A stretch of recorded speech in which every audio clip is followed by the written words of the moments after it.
झारखंड में 14 लोकसभा सीट है। आईएनडीआईए गठबंधन की तैयारी जोर शोर से चल रही है, लेकिन सीट शेयरिंग का मामला अब तक नहीं सुलझ सका है।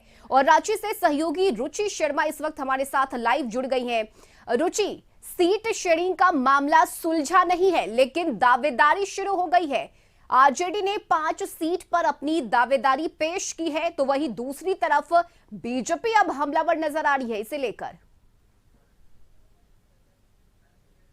हाँ बिल्कुल रश्मि, देखिए अब लोकसभा चुनाव का जो टाइम है वो धीरे धीरे नजदीक आ रहा है और ऐसे में जो सभी राजनीतिक दल हैं, जो प्रमुख राजनीतिक दल हैं, उन्होंने अपनी तैयारी जो है वो अब 14 लोकसभा सीट पर शुरू कर दी है। अगर कांग्रेस की बात की जाए तो कांग्रेस 14 सीटों पर तैयारी कर रही है और उनका कहना है कि जहां भी आईएनडीआईए गठबंधन के प्रत्याशी होंगे हम उनका समर्थन करेंगे। लेकिन देखिए कांग्रेस के कुछ नेता जो हैं उनका कहना है कि पिछली बार हमने 7 लोकसभा सीट पर दावेदारी की थी, इस बार 9 सीट हमें चाहिए।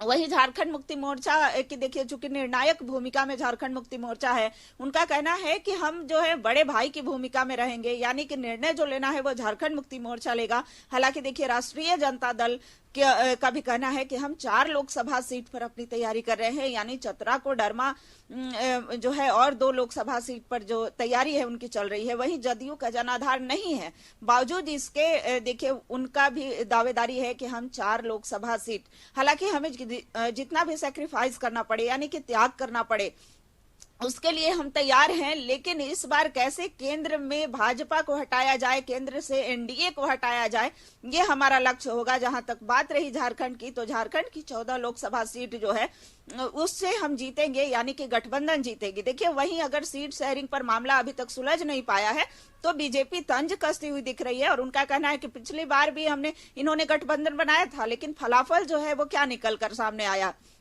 12 सीटें हमने जीती थी और देखिए एक जो सीट है यानी कांग्रेस के पाले में गया था और एक सीट जो है झारखंड मुक्ति मोर्चा के लोकसभा सांसद विजय हांसदा वहां से रहे हैं। तो वो जो 2 सीट पर भाजपा की हार हुई थी, उन 2 सीटों पर भी कैसे पकड़ मजबूत किया जाए, यानी कि भाजपा का दावा है कि हम 14 लोकसभा सीटें जीतेंगे और केंद्र में एक बार पुनः नरेंद्र मोदी की ही के नेतृत्व में ही सरकार बनेगी। हालांकि देखिए इन बातों से इतर कांग्रेस और झारखंड मुक्ति मोर्चा यह कहते हुए दिख रही है कि 14/0 का सामना जो है इन्हें करना पड़ेगा। जिस तरीके से ये जहां भी गैर भाजपा शासित प्रदेश है वहां की सरकार को परेशान करने का कार्य किया करते हैं, जांच एजेंसियों के माध्यम से हो, यानी कि कई तरह के जो आरोप हैं वो लगते हुए देखे जा रहे हैं। सरकार लगातार जनता के बीच पहुंचने का कार्य कर रही है। देखिए अलग अलग यात्राओं के माध्यम से भी जो लोकसभा सीट है उसको साधने का प्रयास किया जा रहा है। इससे पहले बाबूलाल मरांडी ने संकल्प यात्रा की थी,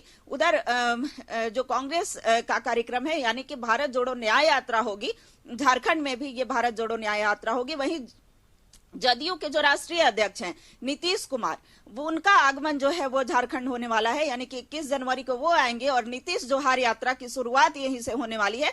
तो इस तरीके से यात्रा के माध्यम से चुनावी जो बिगुल है वो फूकने का प्रयास किया जा रहा है। और इस दावेदारी के बीच झारखंड में सीटों का बंटवारा कैसे होता है ये देखना दिलचस्प होगा। रुचि, आप हमारे साथ बने रहिए, अगली खबर पर भी हम आपसे अपडेट लेंगे।